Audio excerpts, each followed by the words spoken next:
Raider Nation, what's good with you guys? We keep putting that nail in that coffin of the Los Angeles Chargers.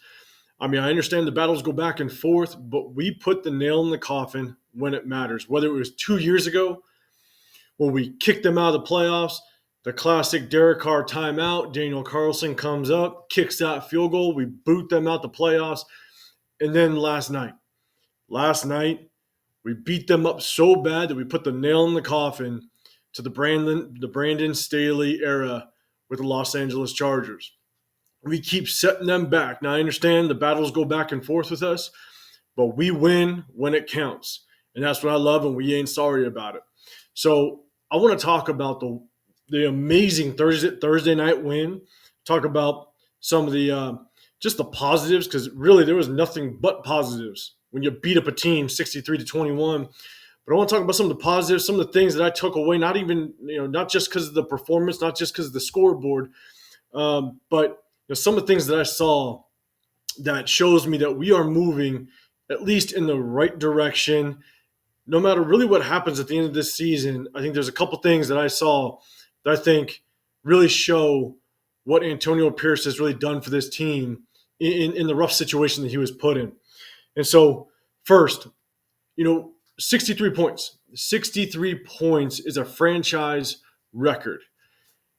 And in my opinion, or I guess what I'd like to ask you guys, the nation, do you think Antonio Pierce has solidified himself as the front runner to this job? As it stands right now, we got 3 games left. Do you think, let me know in the comments below, do you think he has solidified his job as the front runner to the job in this coming, the next season? I'll touch on that for just a second. But before I do, if you could, please like the video, subscribe, turn on those notifications. If you do any of those 3, please like the video. Just kind of pushes the content out, and you help me a lot. So I'd appreciate you. Look, one of the things that I love about AP is when we were up 40, 50 points, you could see him on the sideline still coaching, still demanding perfection from the players. I believe it was even inside 3 minutes. We had to get a stop against the Chargers. They're kind of driving down towards our goal line inside the red zone on our side, and he was still getting into those players. I think the running back, I forget who it was, might have broke off the edge and caught the edge a little bit. I think it was Tyree Wilson that got caught inside a little bit, and AP ran on that field, and he was still putting them on him. He knew that he's fighting for or representing himself for this job, and he's still pushing. He's still pushing the players and fighting for it. So that's what I loved. I loved seeing him continuing to coach and push these players even deep into the game when it was clearly a blowout, going into the fourth quarter and towards the midway through the fourth. So I love how he continues to coach. Now, when we talk about the game, right, and that's kind of my stance on AP. I don't think he's won the job. I don't think that he's necessarily the clear front runner, but I love what he's doing and what he's representing so far. We still got 3 games left, a lot to be seen. Now, let's talk about the offense. No turnovers. 8 different players scored, 9 total touchdowns. It was just an amazing performance. The one thing I will say is we noticed Bo Hardigree went upstairs. And if you remember, Patrick Graham made the same move very early in the season. He made the same move where he was down on the field. All last season, he was down on the field. And this year, he made the move upstairs. And all of a sudden, our defense really started clicking. Bo Hardigree made that move last night. You saw him upstairs, and I noticed it right before the announcers even said it. I said, oh, man, he made his way upstairs. And look, I've coached both offense and defensive side. And the one advantage you have, especially on the offensive side, is when you get that bird's eye view, when you get that view from up top, you kind of see transitions of personnel a lot better. So, for example, when the defense wants to transition to a certain personnel, or if you see someone's hurt or someone needs a breather and is running off that field, you kind of get a better view as to what personnel is running on and off. And so that's one huge advantage. And also from that bird's eye view, if you see a play A lot of times quarterbacks don't see a receiver going down the sideline wide open. And sometimes when that happens on the opposite side of the field that you're on, the opposite side of you, you may not see it either. But when you're up in the press box, when you got that bird's eye view, you see it. You see when a guy comes free. And I think that's partially what helped Bo Hardigree a little bit last night. And so I just like the move. I like the move. He went upstairs, and I hope he stays upstairs moving forward. And the one thing I loved, opening the second half, we're crushing the Chargers. But what do we do on the goal line? We run a little trick play. Jacoby Myers goes in motion. They snap the ball while he's in the backfield, does a little swing route. Aiden O'Connell hits him. And then Jacoby Myers hits Devontae Adams in the back of the end zone for a touchdown. Little trick play. Even though we're up, it's just kind of digging that knife a little deeper, starting to twist it a little bit. And I love it. I love that mentality. It was, we're not taking that foot off the pedal. We are pressing this gas down and we're going. And I loved it. Aiden O'Connell, you can't say more about what he did coming off of a game like he had against Minnesota and the performance he had last night. I mean, every single ball, for the most part, I want to say probably 98% of his passes were completely on point. Was the right read. He had a short ball up the left sideline to Trey Tucker, which was a little tough. Wish he would have been able to get that ball out there because Trey Tucker had 2-3 steps on the defender, and he had to come back. But outside of that, all day long, he found his receivers, and he recovered. Now, you look at Aiden O'Connell's performance against Minnesota, some of the previous performances he's had versus this one. Let me know in the comments below, do you think we need to still focus on a quarterback in next year's first round?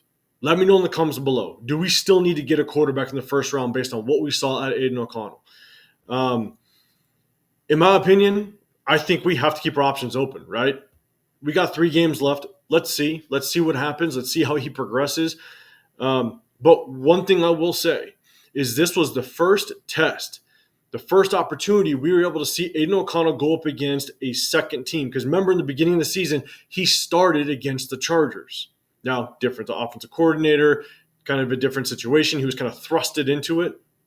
But this was the first dose we got to see of Aiden O'Connell being able to play against one team, face him again, and learn from his mistakes. And obviously, he learned from his mistakes because there wasn't much difference in personnel on the defensive side. Yeah, Bosa was out, but we still had Khalil Mack, and obviously Jermaine Illuminor shut him down. The secondary was basically the same. And so Aiden O'Connell went up against basically the same defense he saw back in, I think it was week 3 when we faced the Chargers.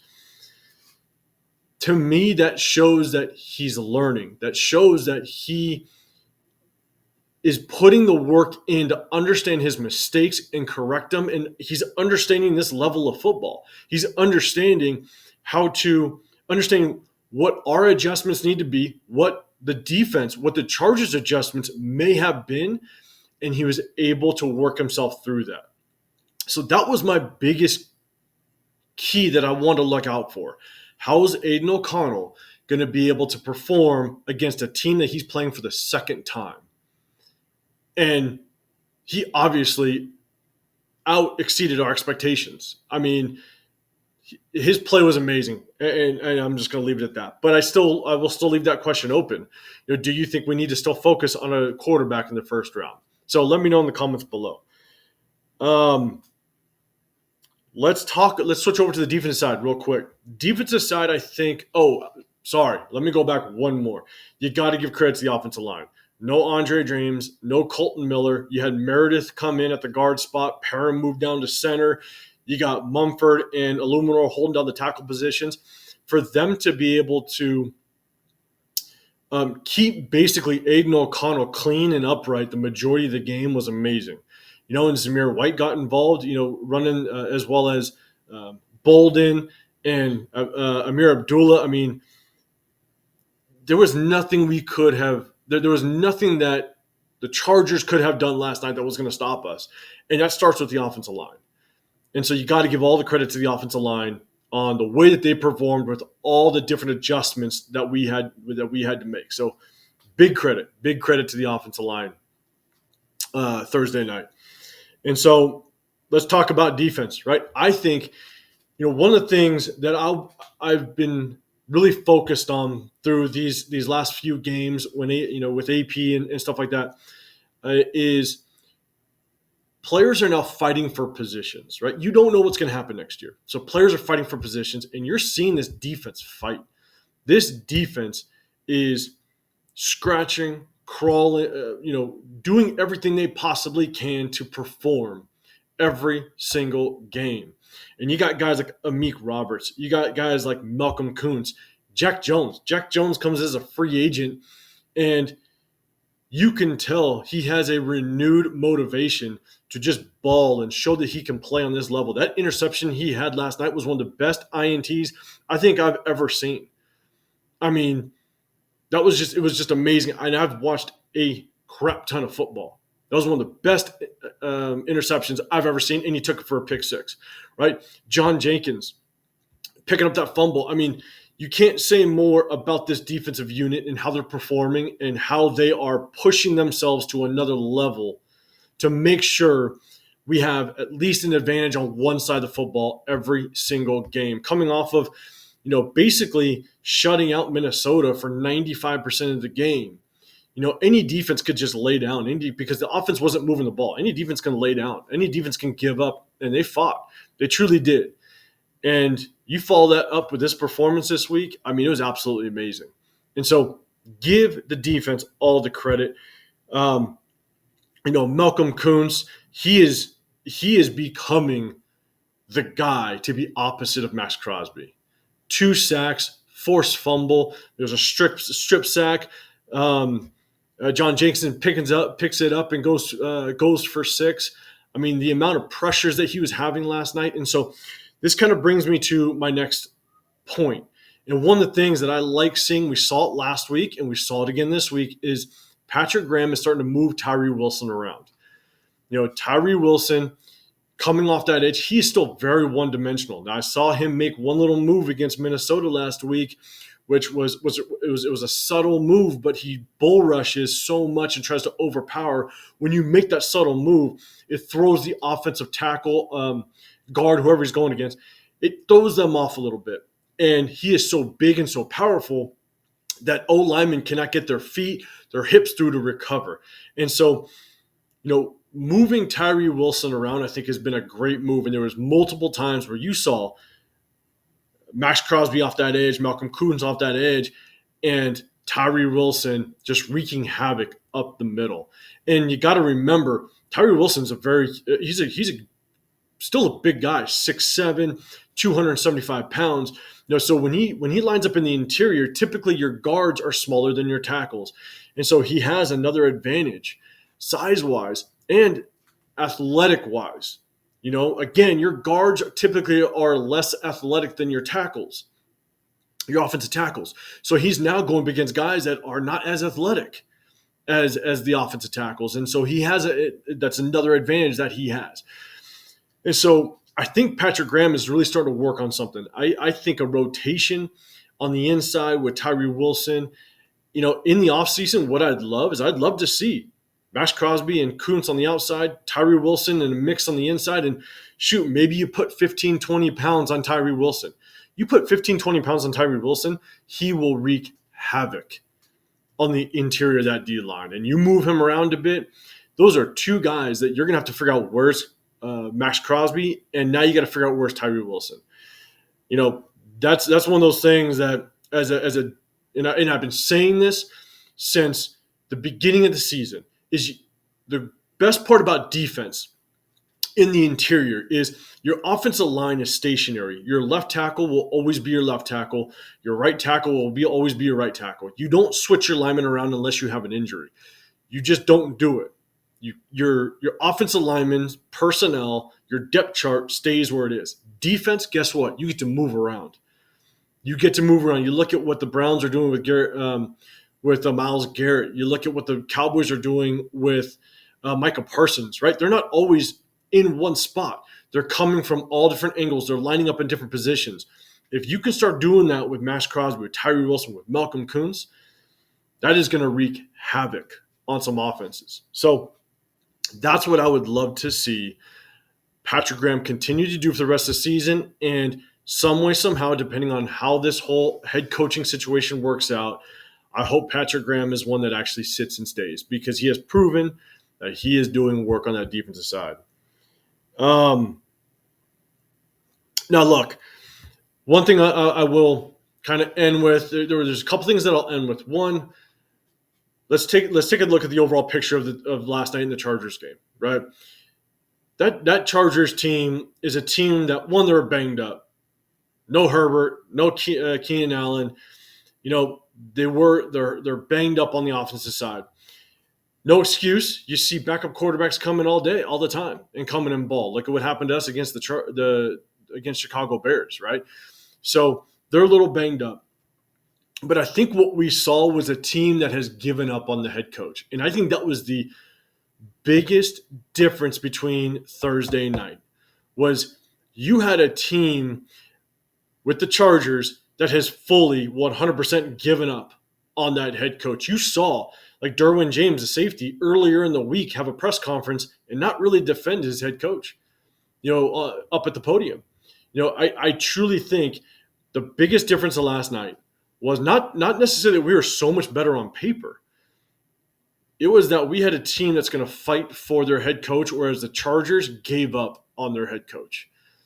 And not to take anything away from our win, not to take anything away from our team, but you can clearly see that team just had zero spark. That team had zero fight. And that's a reflection on the head coach and how they feel about the head coach. And so that's one thing I'll say about the game and how it felt against us versus the Chargers. But the other thing I will say, and I hope this carries to the rest of the season, for the rest of the games, we've got 3 games left, is this team is fighting for Antonio Pierce. That's what I'm seeing. You got veterans that can hang it up. Look, our chances to make the playoffs are so slim that I don't know if much guys are really looking at the playoff picture. I don't know if they're looking going, hey, we need to do this, this, and this to make the playoffs. Because it's still a far reach to think that we're going to make the playoffs. But you still got Max Crosby playing the way he is. You still have Devontae Adams playing the way he is. You still have, guys like some of the veterans, right? Trayvon Moore, I understand he's in his 3rd year, but you still have, Trayvon Moore. You got Amik Roberts. Jack Jones is playing at the top of his game because he's motivated, because he is motivated to perform for his head coach, right? You got a ton of players that are buying into what Antonio Pierce is doing, and they're fighting for him. And that's what I'm seeing. And so I love it. It's something that we're definitely going to need for the remaining games. We got, basically, I believe all 3 of our games are away. We're in Arrowhead against Kansas City. We're in Indianapolis against the Colts. We're in Mile High versus against the Broncos. Now, down below in the comments, I could look it up, but correct me if I'm wrong. I think we are in Indianapolis, but I could be wrong. But either way, the 2 divisional games are huge, and we need these wins just to see whether or not Antonio Pierce can be that front runner to the head coaching job. Because the one thing I want to protect is not just Antonio Pierce, because I think he's doing a really good job with everything going on. But, man, we need to figure out how do we hold on to Patrick Graham. So let me know in the comments below if you think we're going to go 3-0, we're going to win out. We got Chiefs on Christmas Day, which is going to be huge. Let's celebrate not only a win, but let's make Christmas Day even better. But let me know what you think our record's going to be. Do you think we're going to be 3-0? If not, let me know what you think our record's going to be. And in addition to that, let me know if you think we're going to beat the Chiefs, because that's going to be the starting point of how we end this season. We got to beat the Chiefs. Indy's a winnable game. The Broncos are a winnable game, even though they're starting to heat up. They're on fire. It's a winnable game, but we got to go through the Chiefs first on Christmas Day. I appreciate you guys. Again, if you could, like the video, subscribe, turn on those notifications, and I will see you guys on the next video. I'm out.